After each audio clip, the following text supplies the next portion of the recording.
अस्सलाम वालेकुम। रसूल पाक सल्लल्लाहु अलैहि वसल्लम ने फरमाया, मेरी उम्मत खैर पर रहेगी जब तक वो इल्म अपने बड़ों से हासिल करेगी।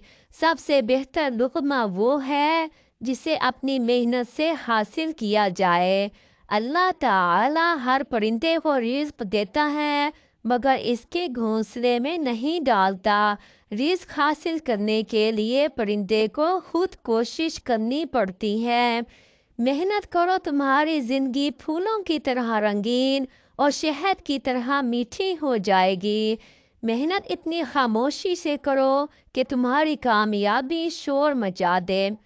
कामयाबी इंसान को तब मिलती है जब इंसान को खुद पर यकीन हो कि वो ये कर सकता है। रसूल पाक सल्लल्लाहु अलैहि वसल्लम ने फरमाया, उस ज़ात की कसम जिसके कब्ज़े में मेरी जान है, अगर कोई शख्स जंगल से लकड़ियों का गट्ठा अपनी पीठ पर बांध कर लाए, फिर इसे बाज़ार में बेच कर रिज़्क हासिल करे, तो वह उस शख्स से बहुत बेहतर है जो किसी के पास आकर सवाल करे। फिर जिससे सवाल किया गया है वो इसे दे या ना दे। दुनिया लाख बोले नामुमकिन है, सुनो, मुमकिन करने वाला रब तुम्हारे साथ है। दुनिया के लिए आप एक शख्स हैं, लेकिन अपने घर वालों के लिए आप ही दुनिया हैं। अपना ख्याल रखें।